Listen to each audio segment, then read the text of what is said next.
episode. Keep it on the DL. Finally squeezing one in here this week. I'm Devin Bonanno. Alongside me, as always, my man Lou. We got a lot of interesting topics this week, Lou, for sure. We were just talking off air, talking about our locks and upsets for the NFL for Week 16. Really good slate. Really tough to get our lock and the upsets this week. But we'll talk about that in a little bit. First, we'll talk about the main event tonight. Tonight is, now it's December 23rd. December 22nd, opening night for the NBA. We had two matchups tonight. We had the Nets hosting the Warriors in Brooklyn. And then we had a battle of LA, or battle of the Staples Center, rather. The Lakers hosting the Clippers. The Nets beat up on the Warriors. I'm going to pull up that score real quick. It was 125-99. First appearance for KD and Kyrie together in a regular season game, Lou. Yeah, and they didn't miss a beat. They were in sync. They looked good. They looked healthy. They made a lot of shots. They were able to run the floor. They didn't look to be held back at all. I was expecting some rust there from KD and Kyrie, and maybe not the best chemistry, but this Nets team is good. They can really shoot. They got Joe Harris and LeVert, and they can really shoot. They can really score. They can really put up a lot of points. And the Warriors, man, do they miss Klay Thompson. I mean, just watching them, Wiggins cannot shoot the ball. He's not a threat when he's at the 3-point line all alone. He's just not a threat. They only have Steph really on offense to try and create offense for them, and then they have decent pieces around him. Wiseman looked great tonight for them. Wiseman's definitely a bright spot for that team. But Draymond didn't play tonight either for the Warriors, but they get him back. Obviously not getting Klay back, which is the bigger one in my opinion, but Draymond's going to help that defense. But they got three guys in Wiseman, Green, and Curry, so they're going to win some games. But, man, those other pieces for them are just not there. Yeah, a lot of people were high on the Warriors this year, I guess because Klay was coming back anytime. Hey, if Klay was coming back, remember, they got Klay, Steph, and Durant. Green took them to 73 wins. So I was definitely high on the Warriors if they had Klay. But, I mean, Klay there's something in that offense that when the Klay's not there, it's just bland. It's just Curry and trying to get the ball inside. Yeah, exactly. I mean, you just have Draymond inside, and then Steph just heaving up shots from the 3-point line. I think that's what the Warriors are going to be this year. Still think Steve Kerr is a great coach. And speaking of coaches, though, I just remembered, how about Steve Nash getting his first win as the head coach? Yeah, Steve Nash. Obviously, much too small of a sample size, but we'll see how he progresses throughout the year and how he handles, the personalities of KD and Kyrie. Kyrie has a ton of baggage to coach without a doubt. So I think the players definitely will respect him because, he's one of the brightest basketball minds around and had a fantastic career. So he's definitely going to have their respect. Yeah, no, I'm very high on Steve Nash. I've always loved him as a player and as a guy. Canadian basketball player, Canadian pro basketball player. You don't see that too often. RJ. Yeah, him too. And I guess Wiggins, if you want to count him as a professional basketball player. Yeah. But especially after his performance tonight, I mean, he might not be in the league for too long. So, I mean, I definitely think that the Nets are definitely the team to beat in the East, if not definitely one of the teams to beat in the East. Got a really tight division there with the Sixers and the Celtics. So we'll see what happens. I'm excited to see the Nets really progress this year, and it'll be good to see Kyrie and KD both on the court healthy for sure, especially with KD having that long year and a half, a little more, year and a half layoff there. But the Lakers and Clippers game is still ongoing. As we speak right now, the Clippers do have the lead, really going back and forth. I think they got a 12-point lead here with about 5 minutes left. Yeah, so it looks like they're going to lock it up. So the defending champions are going to start the season 0-1, and Kawhi and PG are going to start 1-0. Yes, and the whole ring ceremony happened tonight for the Lakers as well and all that stuff. They had their families kind of introduce them which was unique with COVID and everything like that. So, yeah, it looks like the Lakers are going to get their first loss of the year. Clippers get their first win. And that pretty much that sums up the night. Those two games on. Yeah, just sums up the night, and we can say that the Lakers are officially the worst team in the NBA right now. Sticking with the NBA, we got two big contracts here now. Kyle Kuzma signed a big contract extension. I know you texted me the terms. It looks like Kuzma signed for 3 years, $40 million with the Lakers, and Rudy Gobert signed a 5-year, $205 million contract. Is that a max deal? That's a max deal. I think it makes him the third, Pretty one close. of the third highest paid players in the league. Yeah, it definitely, yep. Looks like it's a max deal for Rudy Gobert. Yep. And I don't know about you, and I know a lot of people are going to think like me. I mean, anytime I'm going to see Rudy Gobert's name, I'm just going to think of COVID. COVID. Exactly. You know, I mean, his name is going to be forever etched in NBA history as being the guy that really started I don't want to say started. That's not the right way of putting it, but the first notable guy in the NBA, or probably the first guy in the NBA that tested positive for the virus. Yeah, it really was. And after that, I mean, and the whole microphone issue with the hand touching. Yep. Oh, yep, definitely what exactly. he's going to be remembered for in some capacity here. But back to Kuzma's 3 for 40 deal. I mean, you kind of saw this with the Cavs and Tristan Thompson. Like when LeBron comes there, he kind of gets his guys to get paid. You saw Tristan Thompson get a big deal that I don't think he was worthy of. But he went out and got, I'm not 100% sure of those contract deals, but he had probably $20 to $25 million a year Tristan Thompson was making. And now you got Kuzma here, 3 for 40. We'll see if he earns that contract or he's just, a product of LeBron offense of, kick out and threes and so on and so forth. Yeah, he's a stereotypical LeBron role guy out there. You have he, AD, Montrezl Harrell now, of course, and then you got Kuzma. So the Lakers are the deepest team in the NBA. There's no doubt about it. And I'm also seeing here, Lou, that it looks like there's a player option before the 23-24 season for Kuzma. So he's going to be locked up in LA there for a little bit. He and AD are really going to carry the Lakers because who knows if LeBron's going to be there in 23-24. His career definitely is winding down, even though he doesn't want to play with Bronny.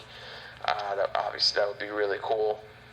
And I want to say real quick, Lou, I didn't know if you knew this, but Rudy Gobert's father, you know where he went to college? Georgetown, I don't know. Nope. Marist. Marist? He played ball there? He went to Marist. I believe he did. Did he play with Rick Smits, the Flying Dutchman? I think he did play with Smits. Oh, yes. Nice. I believe so. We got to do some more history into that, but I remember hearing that when I was managing the basketball team back in college. That was kind of like the claim to fame. Wow. He and his dad and Rick Smits. So, quick little tidbit there, but as Marist alum, we got to love that for sure. We'll head out of the NBA after this. We talked about this, I believe, the last show, but it's very evident now that James Harden is, I'm not even going to say stressed, but just, he's done with Houston. For whatever reason, he's done with Houston. His temper's getting out of control. He's flinging basketballs at rookies now in the middle of practice, getting into arguments with coaches. I mean, he's a diva, and everyone knew this. Or has known this rather, but I mean, he's trying to get his way, whatever way he can.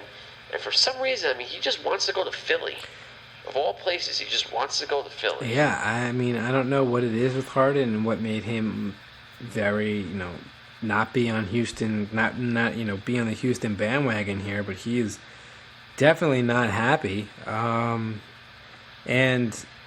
it's almost, with his antics going on, it's very, it's very just childish, and it's not going to help other teams go out and get him, and they're going to put the Rockets in a real tough position where they trade James Harden, and in return, they don't get enough just because they want the guy out of there.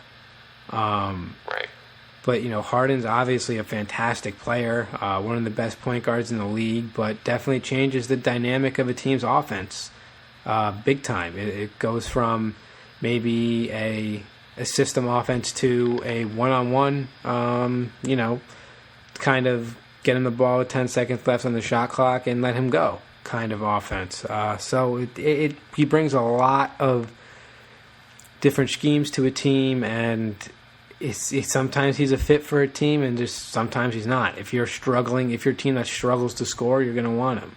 But if you're a team that can run an offense, can get open shots at what you got, and run the floor, well, you don't necessarily have a need for him where he's going to change your team and change the tempo of a game, kind of. So it is interesting to see the Rockets are going to do here. Either a team's going to, I feel like he's going to be held on till the trade deadline around a week before the trade deadline, and a team's going to either get desperate and give Houston what they want, or Houston's just not going to have it anymore and just like, I can't with this guy. He's just got to go for whatever the most we can get at the moment is. So we'll see what happens with Harden in Houston, but not good. Not good if you're a Rockets fan. No, definitely not good if you're a Rockets fan. I think he's definitely on his way out, one way or another. Just not if, but when. Right. So we'll see what happens there with Harden as far as where he's going to go, honestly, because I can't think of a destination unless they somehow make a Philly trade work. But from what I've been seeing, the Rockets at least want Simmons back in the deal, and the Sixers are saying absolutely not. So it's gonna be difficult for Harden to get his way either way. That will do it for the NBA. We'll definitely have more to talk about the NBA as the weeks progress, since that and hockey will be the only show in town, well, with football playoffs. So we'll definitely get some more headlines here as the weeks progress. We'll head into the MLB now, Lou. So with the MLB, not too much to discuss, but as Yankee fans, there is a lot to discuss, because now John Heyman, I believe it was Heyman today, right, Lou? He came out and said that the Mets and the Blue Jays have begun discussions with DJ LeMahieu. Yeah, they've seen the Blue Jays are very serious about it. They're definitely a contender in here where they'll give LeMahieu what he wants if he doesn't take the Bronx discount, like he said. But he wants 5 for $100, and the Yankees are at 4 for $75. So they need to settle here. I think you're going to see maybe a fifth-year team option or maybe a fifth-year player option, but I think they're definitely trying to make that fifth year an option year. I think that's the best way to go. Make the fifth year an option year, do like a 5 for 90 deal with the fifth year being an option. I think that's very fair for both sides here. But if the Blue Jays are willing to just give the 5 for 100, we got to see what LeMahieu is willing to do. If he's willing to leave the Bronx and go up to Toronto, where he said he's happy in the Bronx, that right field plays fantastic for his swing. His power numbers have gone up drastically, and that's what gets you paid in this league is your power numbers. So he's at a great spot for a big deal, and let's be real, 5 for 90 isn't cheap. So I hope that's a deal that they can come and agree with. And yes, the Mets have officially reached out. I'm not sure how serious the offer was and so on, but Cashman will hear way too much if the Mets end up coming in and swooping him away. Cashman could potentially lose his job over this. If LeMahieu goes to the Mets and hits .330 with 30 home runs, it's just going to be absolutely atrocious on Cashman, and he's definitely going to be on the hot seat. But he said he's confident that the Yankees will have the highest payroll in 2021, and that LeMahieu's still the number one priority. But at this time last year, Garrett Cole was signed, And nothing yet. Nothing yet. No big free agents really have gone many places so far. So we'll see where LeMahieu ends up. It could take till February. It could take till a week from now. Who knows? Yeah, we don't know. I mean, I can't blame LeMahieu here at all. I mean, coming off these 2 MVP caliber seasons, he's doing his due diligence. I think I said this on the last episode too, and nothing's changed. You want to get the most you can get. I mean, this is talk about perfect timing for him. With his performance and everything, he's going to command a $25 million a year contract, and he has absolutely every right to do so. And I'd be doing the same thing. Am I nervous as a Yankee fan? I'm not, because I think LeMahieu knows he has to stay in the Bronx. It's a perfect marriage, beyond the perfect marriage, as far as competitiveness goes, the ballpark, the feel. Like you were just saying, Lou, he's come out publicly, said multiple times, saying how much he loves playing in the Bronx, how much he loves wearing pinstripes, loves being Yankee, all that good stuff. I just think they're going to get on the same page here at some point along the line. But, like you just said as well, the deal breaker here for the Yankees and LeMahieu is that 5th year. How do they get around that 5th year? Is it going to be that player option? Is it going to be that team option? We don't know. I hope that the Yanks can figure out a way to get creative here. I ultimately think that they will. But like I said, I'm not nervous. I'm more anxious because I just want the peace of mind of just going on Twitter one day and seeing LeMahieu has come to terms with the Yankees. I'll feel a lot better. But the fact that he still has not put pen to paper yet makes me a little unsettled. If that makes any sense. Of course. It's not. Yeah. It's gonna feel unsettled till it's done. It just is. Yeah.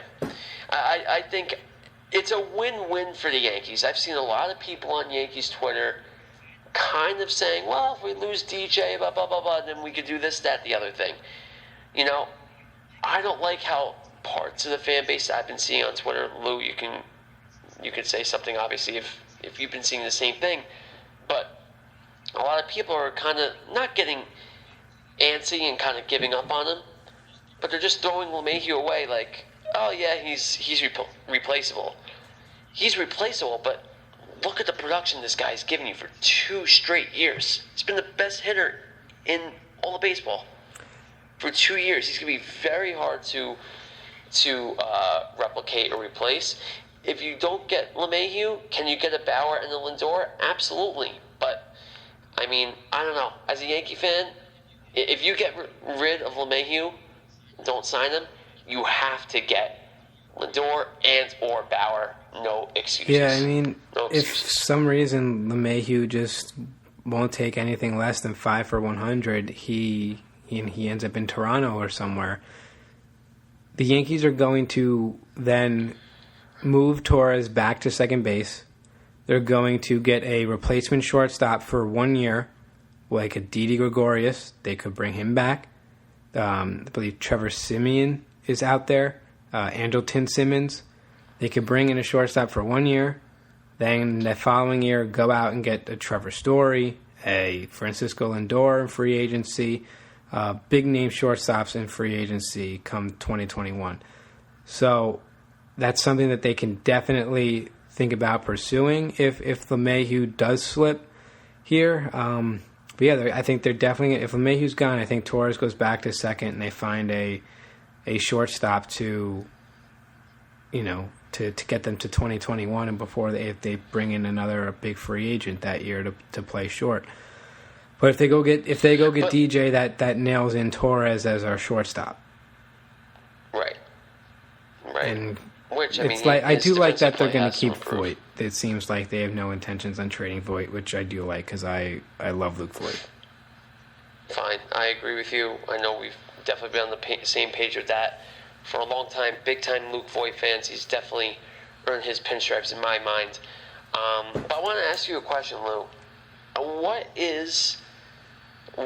Why are the Blue Jays being as aggressive as they are? You've heard them be connected with a lot of major guys here, with a George Springer, with a DJ LeMahieu.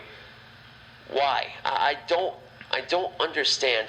You see a lot of teams that are getting new ballparks or under new ownership, obviously, like the Mets, that offseason that are getting into the new ballpark or have that new owner, that's when they're aggressive. The Blue Jays don't have either of those things. They're playing an absolute dump in Rogers Center, and they don't have new owners. I believe Rogers Network, the Verizon of Canada, they still own the team. So I don't know why they're being as aggressive as they are. And it's not like they're bottom dwellers. They're definitely a team on the rise. They're definitely a team on the rise, and I think getting a LeMahieu and a Springer can really put them over the top. I'm trying to think of who their first baseman was, because they have Biggio at second and third. They have Bichette at short, and they have Vlad Jr. at third, along with Teoscar Hernandez and Randall Grichuk in the outfield. If they can get Springer there too, that's some lineup. And LeMahieu at first base, that's pretty darn good. I'm trying to think who there was. Rowdy Tellez, their first baseman, last year. I'm trying to remember who their first baseman was, but that's likely the position that LeMahieu would go and play for them, unless they put Vlad Jr. there and move Biggio to third and then put LeMahieu at second and make Vlad Jr. first baseman. I don't know, but they definitely have options. They definitely have room for him. I mean, all teams are going to make room for DJ LeMahieu. But the Blue Jays, they have a great lineup, and they have a window here. But with Springer and LeMahieu, it's not who I'd be going for. I'd be going for pitching. They need to bulk up that pitching staff with Ryu. You saw them trade for Tejan Walker towards the end of the year last year. I'm not 100% sure if he's still going to be there, if he's a free agent. But they definitely need some arms up in Toronto. Their lineup can hit, but the arms is the way to go in Toronto. Yeah, definitely. And funny you mentioned Tejan Walker, Lou, because I don't know if you saw this, but he's been hanging out with Hicks and a few other Yankees over the past few days. I'm not big on the guy. So maybe he's not going to put a rotation over the top. He's not going to. He's another 4 or 5 starter. I mean, what's the difference between him and Domingo Germán? He doesn't do anything for the Yankees rotation, in my opinion. Well, he slides in right into that 4th or 5th spot, but it's going to be he or Tanaka. Who would you rather? No, Tanaka by a long shot. You haven't heard anything about Tanaka. It's been weird. Not even close. I really think the Yankees are just figuring out what to do with LeMahieu, and then they're going to go from there. Which is fine, and that's exactly what they should be doing. Exactly what they should be doing. So, another week, another day. I'm waiting on some DJ LeMahieu news. Hopefully some positive news coming up. Like you said, sooner rather than later. Next thing, pretty cool thing that the MLB announced. I believe, was it earlier this week? Or, yeah, the beginning of the week. I believe it was Monday. Yeah, beginning of the week. Negro League stats, they're going to be counted as Major League stats now, which is awesome. I love that. Yeah. Absolutely great. Great stuff. Definitely. I never felt like there's. I don't want this to come off wrong, but I feel like it's a big deal that they're involving them. But I never felt like the Negro League stats never mattered. So I'm not going to say, well, now they matter. I just felt that the Negro League stats have always mattered, with guys like Josh Gibson and the pitcher Satchel Paige, I believe. They had some great players. I've been to the museum. It's a wonderful place to be if you're ever in. I believe it's in Kansas City, the Negro League Hall of Fame. It's an awesome place. Definitely recommend going there. But I just never felt that their stats didn't matter. Does this make them matter more? It could. I mean, it could definitely get more people to pay attention to them. But I've always felt that the Negro League stats mattered. And I've, Cool Papa Bell's another name. One of the fastest guys they said you'll ever see in the league. But there's a story about him in the hotel room. They said you turn out the lights and he'd be under the covers before the room went dark. He was so fast. but just the Negro Leagues in itself is just, it was always, never to be ignored. And I always thought that their stats mattered, but it is definitely cool that they've merged them with MLB stats. I think it's a great thing. And you're going to see, I know they clarify with Josh Gibson, who people have said his 800 to 1,000 home runs that he's hit, he's not going to be the new home run king.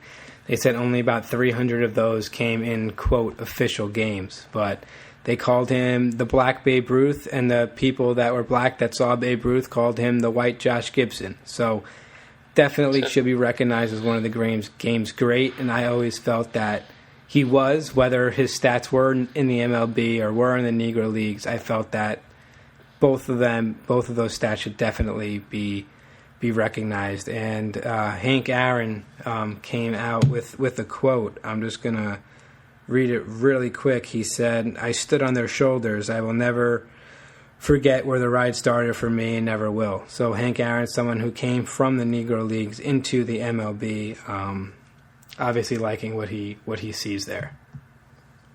Right, yeah, and as he should. And he went down as one of the greatest, obviously one of the greatest home run hitters of all time. And like I said before, who everyone believes really is the home run king, Hank Aaron. Yeah, well, I agree too. Like you said, no reason why the Negro League stats shouldn't be counted towards Major League stats, and it's about time that they did that. And it's great for baseball. It's great for everything. So I really liked what the MLB did with the Negro League this year. It was the anniversary. What exactly did they do? It was the 100th anniversary, right? And they it was the 100th anniversary. Yeah. Yeah, and it was nice how they celebrated that too. So it's awesome how the Negro League is getting the recognition it finally deserves in the baseball definitely world, getting the sure. recognition it deserves by absolutely by more people now than before. But I've always appreciated the Negro Leagues. I went to that museum and I wanted that shirt. There was a black Yankees shirt that shrunk in the wash that's too small on me now. I'm pretty upset about it. But there was a black Yankees shirt jersey type thing, and it was like an NY where it was just a black NY on a white white background. They were black and white jerseys back then, and I was like, this is so cool. I totally want one. And it was funny is when we went in with my dad, we went out the exit. We went in the exit instead of the entrance. So we got to the whole museum and then went out the entrance, and the people are like, wait a second, where'd you come from? Like, you were supposed to pay to get in and see everything. And then I was like, oh, Dad, I said, we didn't even pay to see the thing. I said, well, you're definitely buying me this shirt now. So we bought the shirt and then got to go. But it was really cool. Where is it? It's in Kansas City, Missouri. Really? Yes, definitely. If you're ever gonna go see a Chiefs or Kauffman Stadium, that is a must-do on your list. Must. Yeah, I have to head out there. I gotta grab myself a steak. I gotta go see a Chief game or a Royals game. I gotta go to Kauffman Stadium's a great stadium. I would definitely recommend. Yeah, it looks so cool. Heading out there. You liked Loved it. Yeah, I would put it in my top 10. Really? What's your number one? I don't know. There's so many. Everything's unique. Everything's so unique. Petco's in the top 5. Petco's definitely in the top 5. Petco is amazing, but it was also one of the first parks I ever went to. Okay. So it's not as fresh in my mind, but yeah, I couldn't tell you number one. Well, get back to us by next week and think about your number one park. For any of you guys that do not know, Lou has been at all 30 Major League Baseball stadiums and saw a perfect game in the midst of it, which is really, really cool. It is. That Safeco Field, number one experience by far, but not the number one stadium, but definitely a number one experience. It has to be. If you would say anything else, I would think you're a little sick in the head. I don't know. Jim Tomey's 600th I saw. That was something. Yeah, that too. That's 2 cool. home runs in one But, I game. mean, a perfect game. That's Come number on. 2 on the list of experience, though. Jim Thomey's 600. Absolutely. Absolutely. My colleague, Best Jim home run. Thomey. Your colleague, Jim Thomey. That's right. That's right. He's down in Secaucus, too. I keep forgetting about that. So that'll do it for the MLB. We'll just talk some college football real quick. Just some 3 little storylines here. Not going to take up too much time.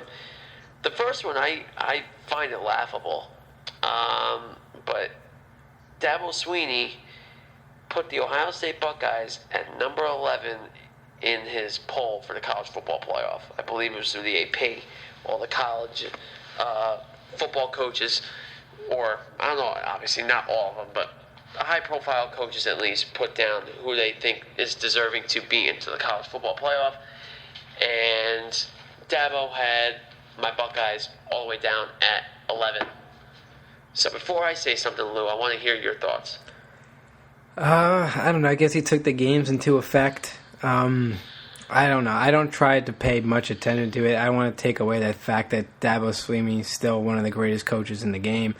But it's definitely a energizer boost for Ohio State, who's going to face them this week. So definitely going to pump up that Ohio State team. Not sure it was the right tactic of Dabo Swinney to use, if that was he's getting at, or he never thought that these would be released, or so on and so forth. But Ohio State's definitely gonna use this as some firepower, because I don't know, putting them outside the top 10 is bananas.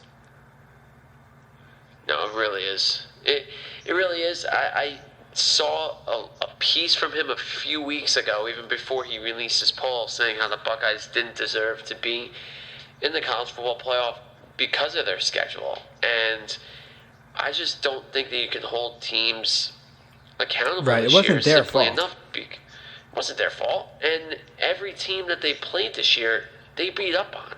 You know, they played road games too, and they beat up on teams and everything else. They deserved to be in the college football playoff, let alone as a Big Ten champion. You know, the Big Ten champion, I think. All those Power 4, I'm not even going to count the Pac-12, but the ACC, Big Ten, the SEC, obviously, and the Big 12, they each deserve a college football playoff spot. I know there's only 4 teams, but that even furthers my point or my argument to say that the college football playoff should expand to at least 8 teams. So there's no way of getting around the Buckeyes to not be in the college football playoff. They are going to play Clemson in the Sugar Bowl on New Year's Day. Really excited. The Buckeyes have not had great success against Clemson in the college football playoff. I believe that this is the 3rd time they're playing them in the playoff already. Yeah, it just Last feels like year the they got same teams every year. It's Alabama, it's Clemson, it's Ohio State, and then it's like Notre Dame, LSU, got a couple other random teams maybe that squeak in. Oklahoma, it's all the same. You know, it's going to get boring. It's the right idea, but now it just got boring because you're like, okay, Clemson was the ACC every year. Alabama's always up there for the SEC, and if they lose in the SEC championship, then that team goes in like Georgia. You know, it's been very predictable. It has been very predictable, but that's why I think that it should be a no-brainer to expand it to 8 teams, and they could use the NFL format where they have the bye week before the national championship. I don't see any problem with that, because with the college football player, or rather with bowl games for the national championship in general, I mean, even with the BCS way back when, Lou, you remember that these teams would play the championship game, and then, not even kidding, like 6 weeks later, they would play the national championship. That's insane. Yeah, I mean, the one thing they don't want to do, though, is compete with NFL on weekends. That's definitely not something that's in the books for them. They definitely are not going to want to play going up against Wild Card Weekend in the NFL. That's not something that they're interested in. No, but I think that they can get around that, though. I think that they could definitely. You could still have the New Year's 6 games. You can have them all count towards college football playoffs. You know, and then you have the off week, and then you play the national championship game on that Monday night or that Tuesday night like they do every year. So, hopefully they change that. I don't know if it's going to happen anytime soon, but I really think that this is the year that the Buckeyes will beat Clemson. I think Trevor Lawrence is going to go into the NFL as a loser. I hope. The Buckeyes defense is just way too good, and this could be a really big game for Justin Fields. It's going to be his most important game to date. He's had two really bad games, really, against Northwestern in the Big Ten championship game, and in the game prior, I forget who they played, but I remember him not playing too well either. So this will be huge for his draft stock if my Jets do take him at number 2, which I hope they don't. Yeah, OSU quarterbacks do not work out in the NFL ever, and they don't for whatever reason. Joe Burrow is not an OSU quarterback. He's an LSU quarterback. So, no, OSU quarterbacks are not NFL caliber. They haven't been. I haven't seen one. Cardell Jones is a GOAT, though. Don't forget that. Oh, yeah, maybe the XFL. Deserves another shot in the NFL. Speaking of the bowl games, this was kind of predictable with everything going on, but the Rose Bowl, it's a big question mark surrounding the Rose Bowl. Literally, whether A, it's even going to take place in Pasadena, B, if it's even going to be called the Rose Bowl if it's not in Pasadena. Because before we went on the air, Lou, I was actually reading a little bit about this. The city of Pasadena owns the rights to the name the Rose Bowl. So if they move the actual game, which it looks like they're going to move it down to Dallas, it's probably not going to be called the Rose Bowl if it's not being played in Pasadena. Interesting.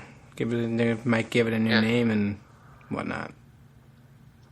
Yeah, exactly. So, I mean, that's the most notable college football bowl game, even more so than the national championship in my mind, and I'm sure you can agree with that too. So if there's no Rose Bowl, I mean, it stinks. What a way to kick off 2021, but I'm kind of expecting that to happen. I always look forward to the Rose Bowl. Always, always, always a great spectacle. They call him the granddaddy of them all for a reason. 100%. So, we'll see what happens with the Rose Bowl, with the college football playoff here. And then the last thing, I didn't see this, Lou. You told me before we went on the air, but Sarah Fuller, she transferred out of Vandy. Yeah, transferred to Vandy to North Texas to resume her soccer career in college. So Sarah Fuller gave us a great story there for Vanderbilt.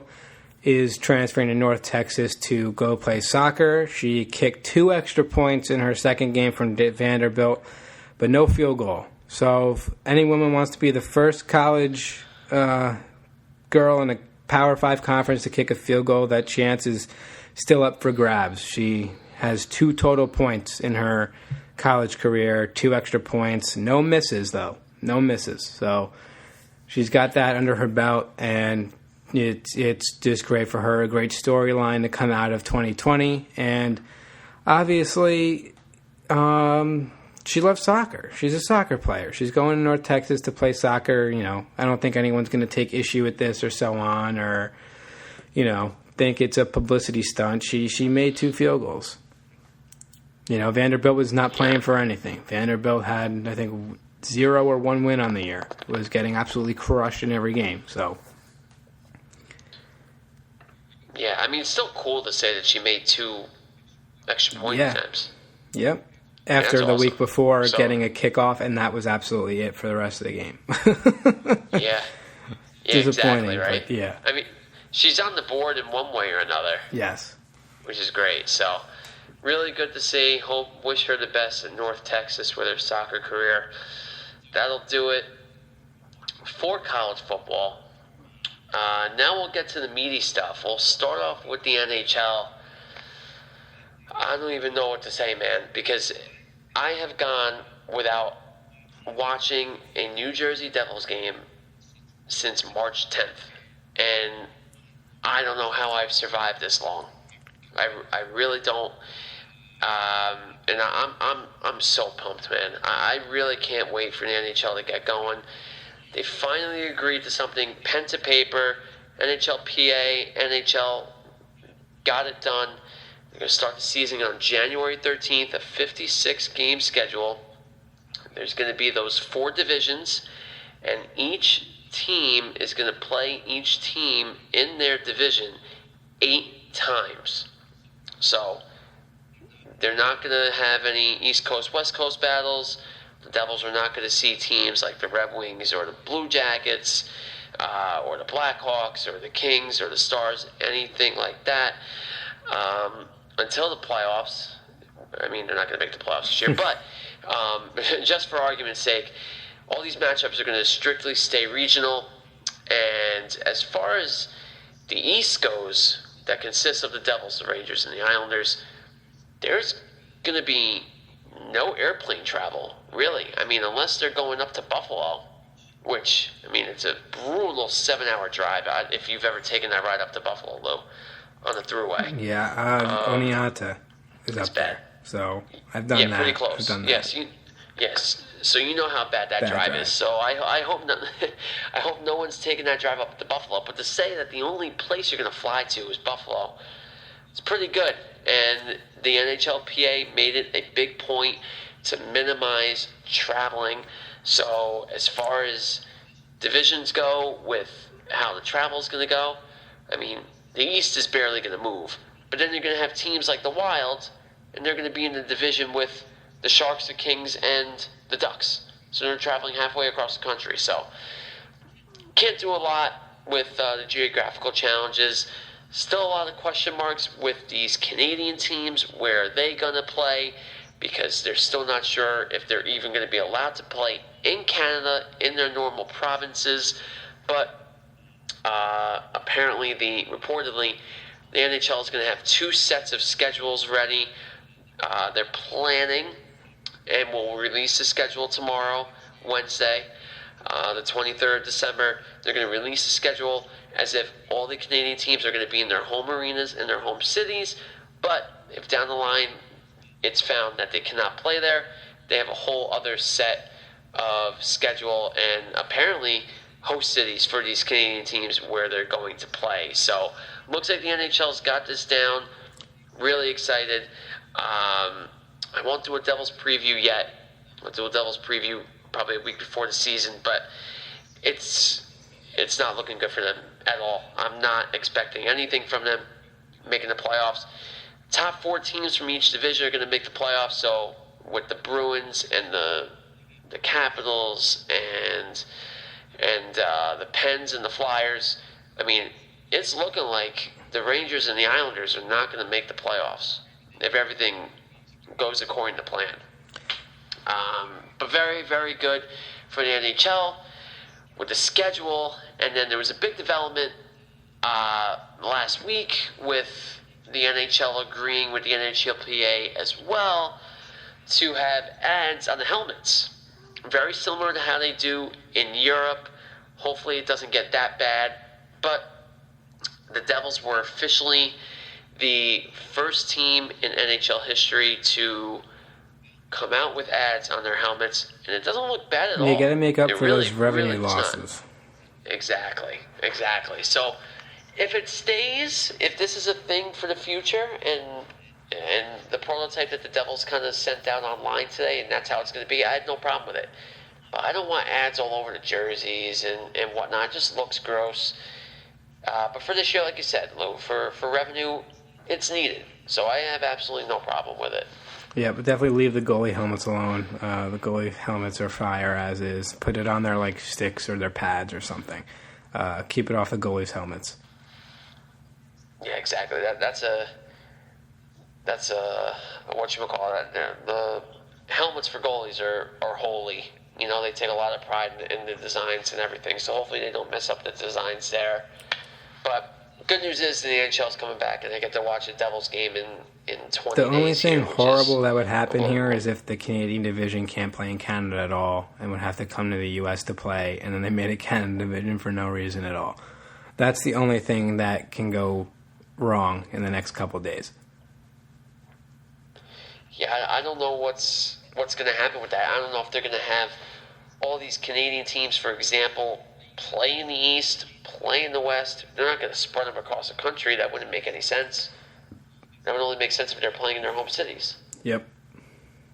So I don't know what's gonna happen there. It's gonna be interesting. And I was just reading, real quick, the last thing about the NHL, that I guess the president, I guess you can kind of call him, of Ontario, is saying as of right now the Maple Leafs and Senators are not going to be playing in their home cities. So a lot has to change in order for that to happen, I think. And even though there's no fans there, Canadians will be very upset not having their beloved sport play on their soil. Definitely. Yeah. So that'll do it for the NHL. Now we'll move on to our good old NFL here with our picks, a little Week 15 recap, and we got a lot of Jet and Giant news here, Lou, for sure. Definitely do. So let's talk a little Week 15. Give me your thoughts on Week 15. What games you liked? Some big things that stuck out to you. So last week, I don't want to get into it too much because we could go on forever, but let me just refresh because we had 2 weeks of picks to catch up on here. Right.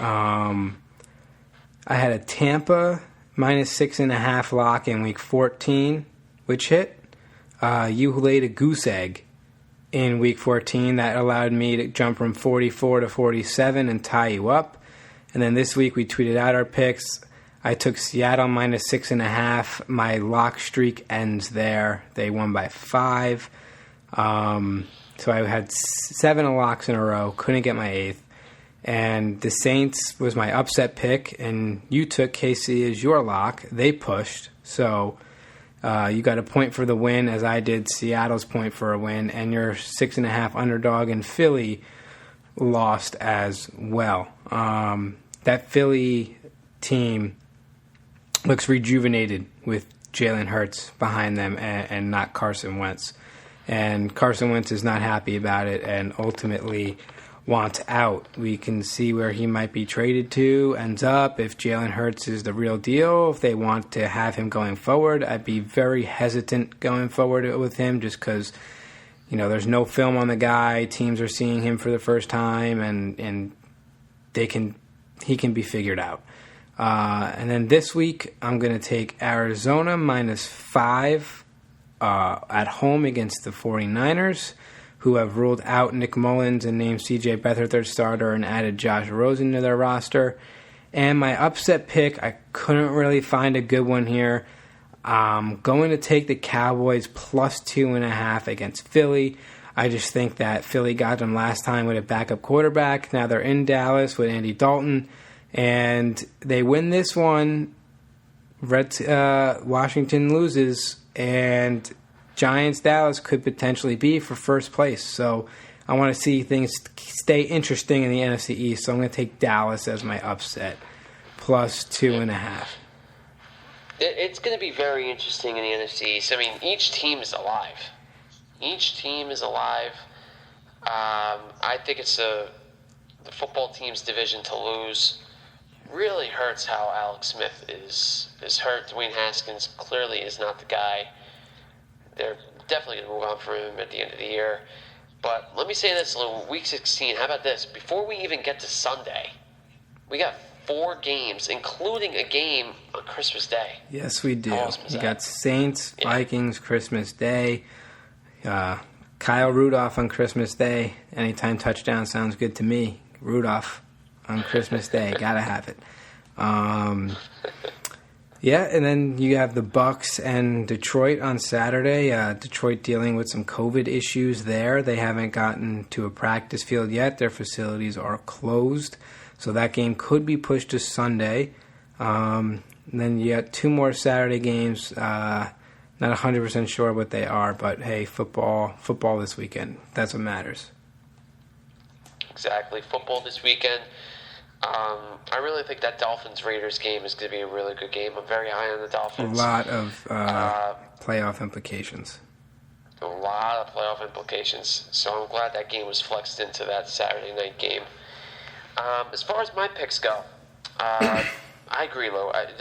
This is a very tough slate this week. A lot of games can go either way. You could definitely see some upsets here. You could definitely see some blowouts at the same time. my lock this week, I am so high on the Buffalo Bills, man. I mean, this team is legit.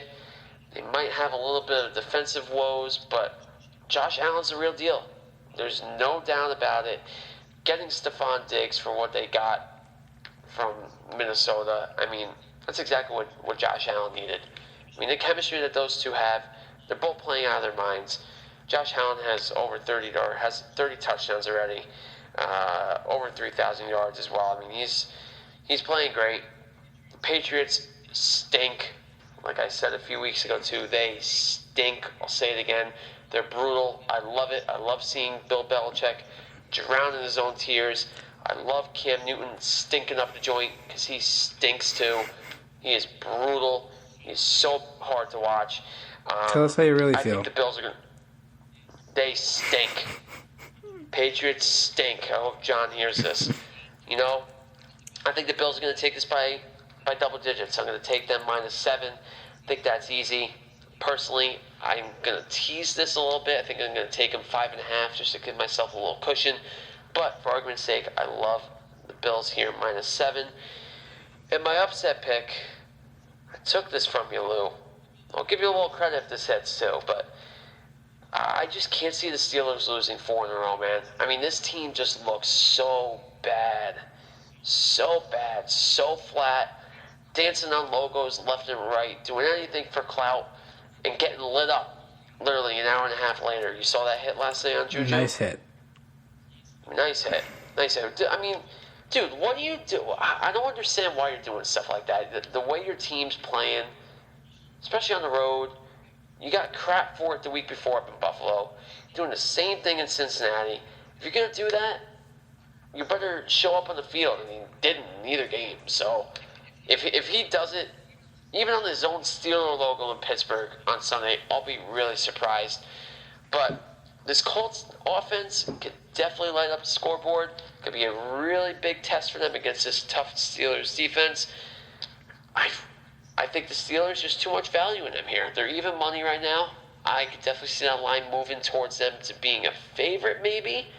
But if you can grab them at plus 105, even higher if it moves, take it. So they're going to be my underdog. They're going to be my upset this week. Yeah, for the first time in a long time, I like both of your picks this week. So we'll see what happens with our picks here. And if John heard you about the Patriots, he wouldn't care because he's all about the Bucs. Right, he's a Tom Brady lover. So he would agree with you, big time. Yeah. Patriots stink, by the way. So I'll lead this right into. I'll give my Giant spiel. You give your Jet spiel. We'll give you maybe our playoff prediction here, and then we'll sign off for the night.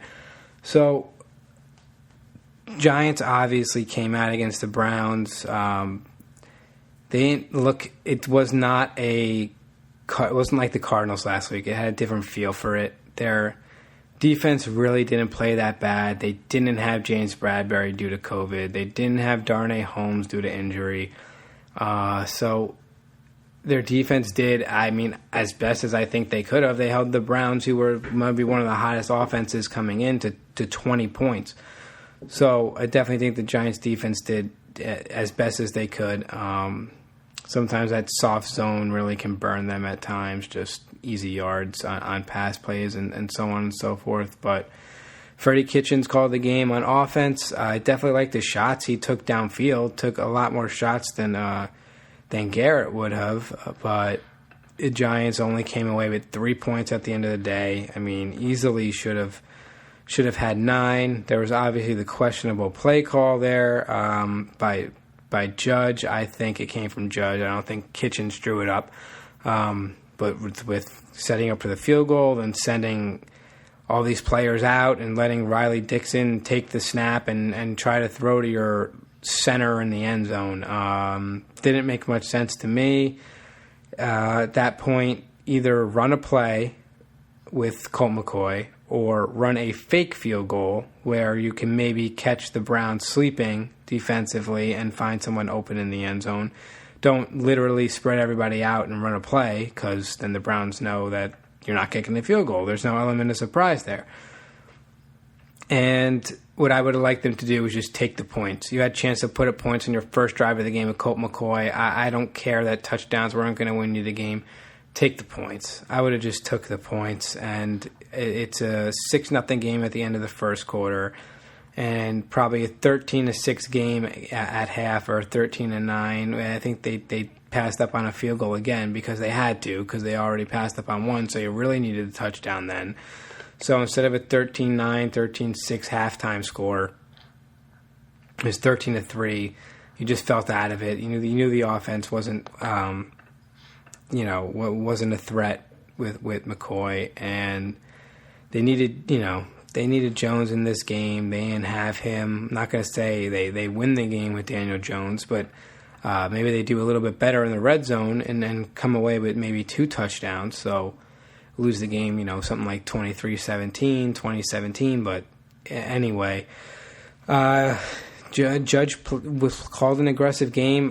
I think if you're going to go for touchdowns, you need to go for it on inside, the opponent's 40 there instead of punting on 4th and 4. That's the kind of aggressiveness I like to see. Going for it on 4th downs when you're not in field goal range, when you're in that, do we punt or kick a 55 to 60-yard field goal range? That's the time to go for it, and he decided to punt, which I didn't like, because if you're going to call an aggressive game, you might as well go for it there as well. But the Giants season is still alive. If they need to win out, if Washington wins one game, if Washington loses both, then they only need to win one. So that's how the Giants get in the playoffs. I really don't think it happens. I think that, with a Washington win against Carolina, I don't see the Giants beating the Ravens next week. I can see them covering. I don't see them beating the Ravens next week. I just don't think that Jones will be healthy enough if he plays to go out and beat the Ravens. But I do think the Giants defense can limit Lamar Jackson's rushing ability, and that Ravens rushing attack in the first half to nearly any points, and then they're just going to get worn out in the second half because their defense is just going to be on the field too much. So that's my take on the game next week. And then hopefully the Washington loses, they have a chance to get a win against Dallas and go to the playoffs if Washington can lose out. That's the only way I see them getting to the playoffs here is at 6-10, and I think 7-9 is going to need to do it for this division. 6-10, I don't. As miserable as the division is, I don't think 6-10 is going to win it. I think it's going to be 7-9. So that's really something. That's really my spiel here on the Giants. But if anything, going into next season, it was Jason Garrett. I mean, come on. I mean, Daniel Jones looked so much better last year. So much better last year under Pat Shurmur. And to see what Garrett has done to him, it sucks. It sucks. He went backwards, miles and miles backwards. He has no games with, I think, 3 touchdown passes. He had 5 of those last year in 13 games. He had, I think, 4 300-yard games last year. He's got none of those this year. He had 4 and 5 touchdown games last year. It just is really sad to see what has happened to him this season. But I still believe he's talented and if he can get back to being that pocket passer and get opportunities to throw the ball downfield more, I think that a lot of things can change and get him obviously Barkley being his weapon was not available, but get this guy some weapons in the draft and see where your offense can be at next season. So that's where I'm with the Giants. My hopes are not high as they were after they beat Seattle winning this division, but we'll see. We'll see what happens. But I mean, at least the Giants are in much better shape than the Jets now, Dev, right? Oh my God. I mean, dude.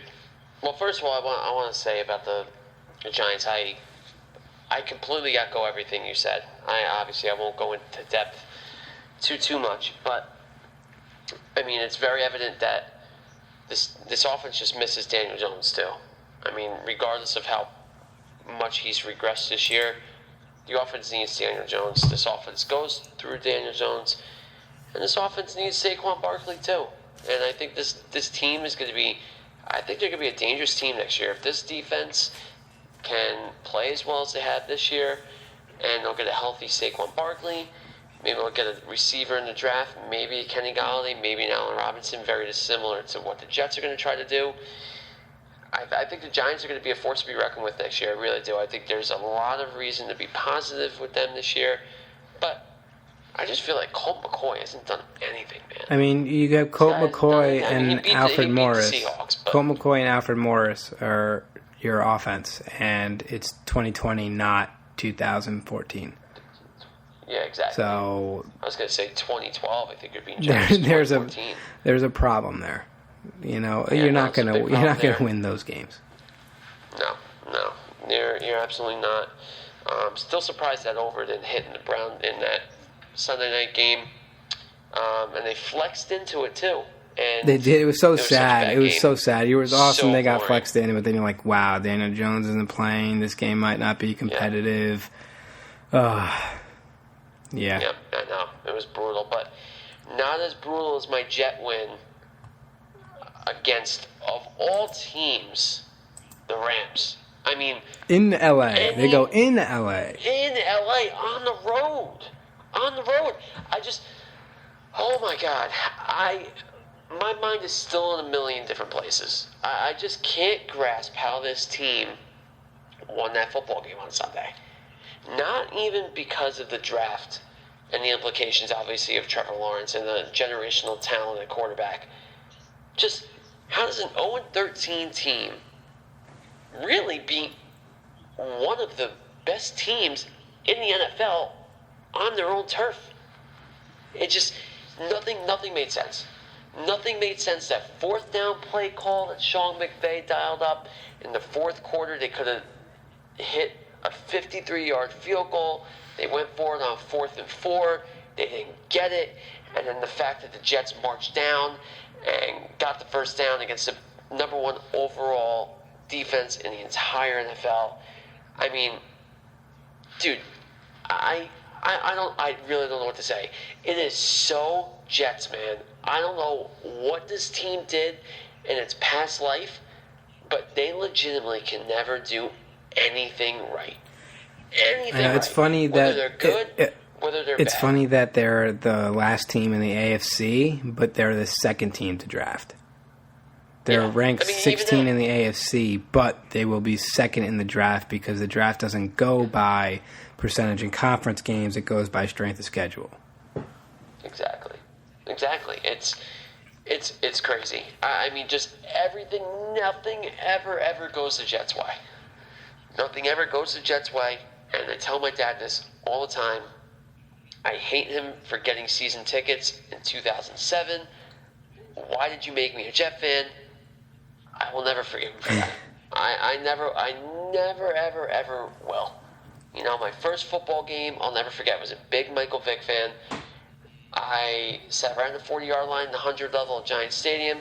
2004, Giants, Falcons. I was a Giant fan for about a year. And I was an Eagle fan until my freshman year of high school. I went back to the Jets and stuck with them. And I just made the wrong choice. But as far as the Jets go with the draft, dude, they're not getting the number 1 pick. I just don't see the Jags beating the Bears or the Colts in one of these last 2 games. Definitely not the Colts. Definitely not the Colts. The Bears, Trubisky comes out and stinks. If you get, Mitch Trubisky, that terrible Mitch Trubisky, you got a chance. It's your only chance this Sunday. Dude. He's been great. They're putting up 30 points in 3 straight games. He's looked really good. This offense looks really good. It's your only chance. It's just not. It is our only chance. It's just not going to happen. I just don't see it happening, and Jet fans are going to lose their mind, and deservingly so. So I'm going to give you my thoughts here, and I felt like a crazy person because I knew we were recording today, and on my way to work, I was talking to myself, preparing to say what I'm about to say to you right now. Trevor Lawrence is a generational quarterback here.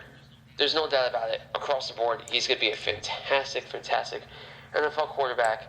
Whether the Jets or the Jaguars get him. There's no doubt there.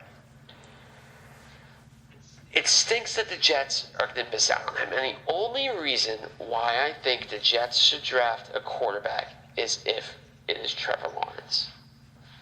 If it is not Trevor Lawrence, the Jets need to stick with Sam Darnold. And I really, really believe that. Sam Darnold still has a lot to prove. He is still a prodigy. And, I mean, from an organizational standpoint, they have not given this guy an ounce of room to progress. By the time next season starts, if he is a Jet, he would have his third head coach and his third offensive coordinator in 4 years. That is incredibly, incredibly hard. I don't care if you're Tom Brady or Peyton Manning. That takes a lot to adjust to. It does. And I'm not making excuses for the guy. But if there weren't any flashes of brilliance from him, I would say he's a bust.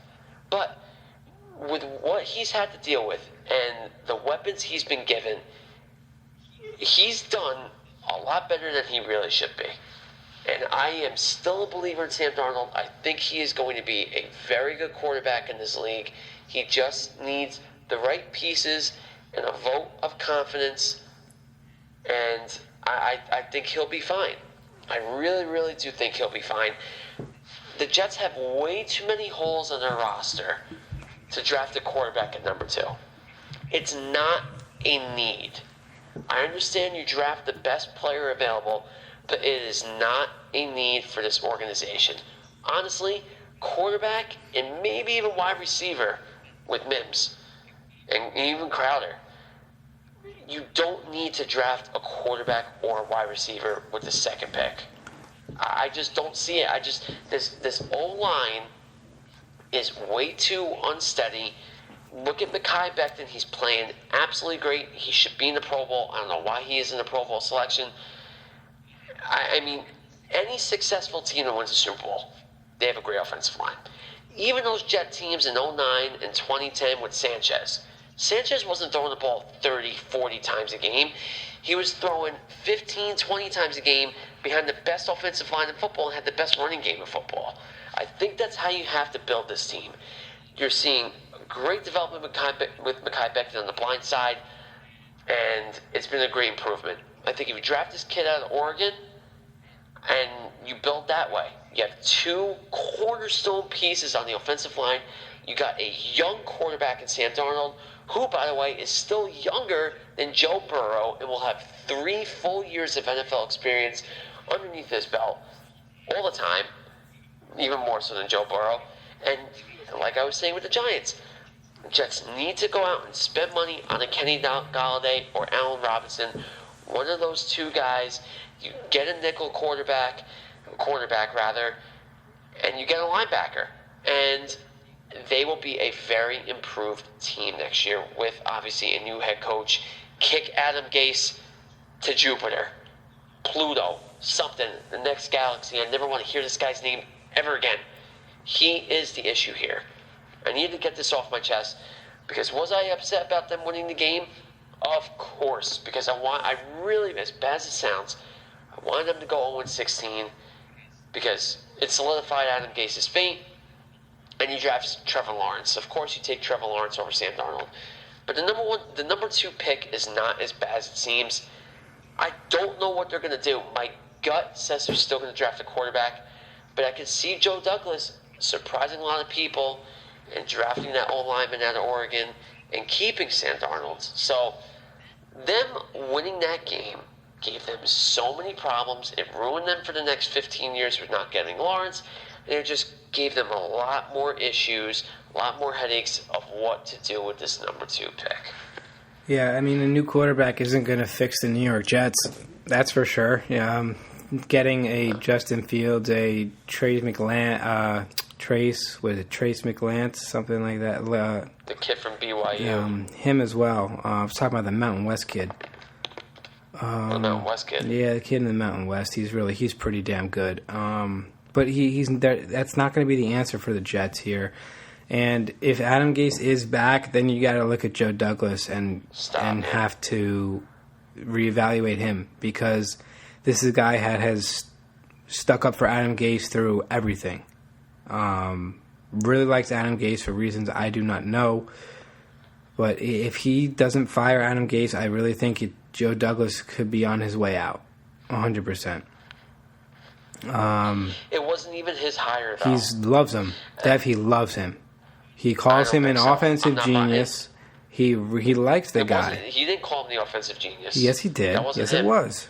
No, it wasn't. It was Johnson, the owner. I can't say Woody Johnson anymore. I forget his brother's name, but since Woody Johnson is a UK ambassador, or United States ambassador to the UK in Trump's administration, his brother had to take over as acting owner. He was the one who loves Adam Gase. He was the one who came out and said he called him an offensive genius. He is the one that's forcing this marriage between Joe Douglas and Adam Gase, and I would bet every single penny on it. Gase was there before Douglas was hired. Douglas does not want Gase, and for whatever reason, the Johnsons have so much love and so much admiration for Adam Gase that I don't understand it. And I hope I mean, if Adam Gase is back next year, dude, I don't know what I'm going to do. I definitely... I can't see it happening, but I wouldn't put it past I definitely agree with you about Darnold to an extent. I just don't think... I think he can be good in this league, but he can be good, but he's not going to be good with the New York Jets. He needs to get out of there. He needs to find another team to progress and have an offensive coordinator to work with for 3 years consistently. And that's just not going to happen with the Jets. I think that I'd be sick and tired of it. If I were on the Jets, I'd be looking for a fresh start. I think what Sam Darnold needs is a fresh start here. When he came in the league, I said his ceiling was Carson Palmer. And really, that's how it looks. I think Carson Palmer will finish as a better quarterback than Sam Darnold will. But I just don't think the Jets and Darnold is the answer. I think Darnold needs to get out of there. And the Jets, the Jets don't need a quarterback. They need to rebuild their defense. They need to, like you said, get another piece to that line and figure out a way to run the football better. But the Jets definitely have a lot of work to do, and then I do see them taking that tackle from Oregon, and if not trading that pick for more capital. But that's a lot from our Jets and Giants. Let's do a playoff picture really quick. I wanted to do it last week, but we didn't record last week. We need to talk about playoff picture at least for a moment. I know we have a long episode here, but we're 2 weeks behind. AFC, it looks like the Browns, the Colts are locks for the wild card, and then you have the Dolphins and Ravens fighting it out here. It looks like the Ravens are going to win out. I think they're going to beat the Giants, and then I think they have another weak team in Week 17 that they'll go 11-5, and that means the Dolphins will need to win out, and that would involve beating the Raiders next week and beating the Bills the last week of the season. But the Bills potentially could have nothing to play for in that game, maybe just whether they get the 2 or 3 seed. So who do you like to win this final wild card spot in the AFC, Dolphins or Ravens? Oof. I mean, it's going to be a dogfight, man. It's going to be a dogfight for these last few spots. The Ravens have Giants and Bengals. Bengals is their Week 17. Yeah, I mean, I agree. I think the Ravens are going to win out. I would love to see the Dolphins get in, but that Week 17 matchup against the Bills, who knows? When I was watching the Sunday night game, or no, was it last night with the Monday night game? I think it was last night. They were saying that the Browns are still very much alive for that AFC North title. So if the Steelers lose and the Browns win, they're going to be playing for the AFC North title Week 17. That's obviously going to be flexed in the Sunday night. That would be crazy. That would be crazy. How about the Steelers losing 4 games in a row after starting 11-0 and fighting for a division spot? So it's, the Chiefs are going to be the number 1 seed in the AFC. In the NFC, I think this is probably what it's going to be looking like for the most part. I think all these teams are in. I think that's going to be locked in. Maybe the Cardinals are going to switch out. No, the Cardinals aren't going anywhere. They're not going to switch out with the Bears. I don't think so either. It's the seeding there. It's who's going to win the West. Is it going to be Seattle? And Seattle and Rams, the winner of that game is going to win the West coming up this week.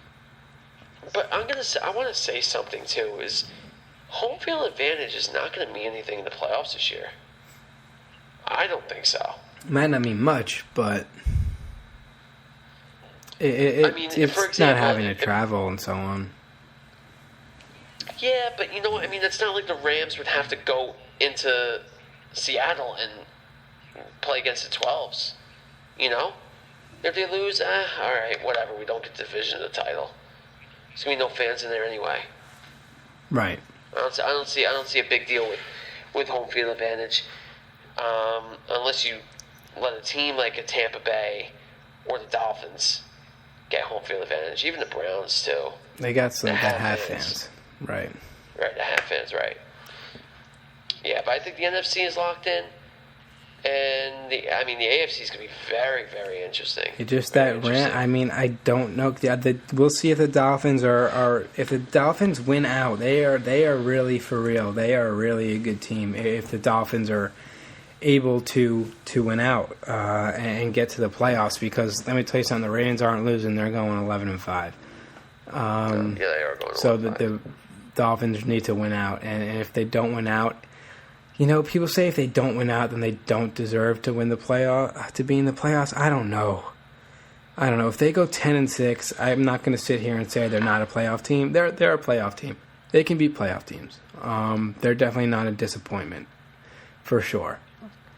Their defense is legit. It is legit. They can and they score on offense. I'm not sure. I know they have basically feel like they have a different running back every week. But their offense, they're able to put up more points to their team, right? That's what their offense is able to do. They're able to put up 21 points when you put up 20. They're able to put up 24 points when you put up 23, or 27 when you put up 26. So they're able to get the points they need to win the game. But yes, that defense is great. Brian Flores is doing a great job down there. But we'll see. If I had to pick somebody, I do think it's going to be the Ravens getting in at 11-5. I just think that the Bills aren't going to lighten up in the last week of the season. I think they're going to play Miami tough, and who knows what the Raiders can do here. Maybe the Raiders want to try to get back into the discussion here if they beat Miami and move to 8-7. But it's pretty much too late for them. But I don't see the Ravens missing for some reason. I thought it was going to be the Browns that were going to miss. I really did. But then they beat Tennessee, who I thought they were going to lose to, because I said the Ravens are going 11-5. I thought they would lose to the Titans, the Ravens, and then the Steelers the final week, which would have only gotten them to 10 wins, I believe, and they would have been out. But that was a huge win against the Titans that they had. So the Browns will be moving on here because they're not going to lose to the Jets next week. So that's pretty much your playoff picture. Yeah, it's going to be a dogfight in the AFC. We're going to have a lot to talk about in a few weeks. We're taking the week off next week for Christmas. So yes, all you guys, enjoy the holiday, enjoy the new year, and I guess we're going to be recording in 2021. This is our longest episode to end 2020 here. Yeah. So we will end up talking to you guys next year. Yeah, talk to you guys 2020 soon. Enjoy the in holiday. The books, man. In the books. Thank God. Enough with it. We're done with 2020. We'll see you in 2021. And Peace. Have a Merry Christmas, Happy Holidays, and everything. Yeah, exactly. Happy holidays, Merry Christmas, Happy New Year, everyone. Stay healthy and stay safe.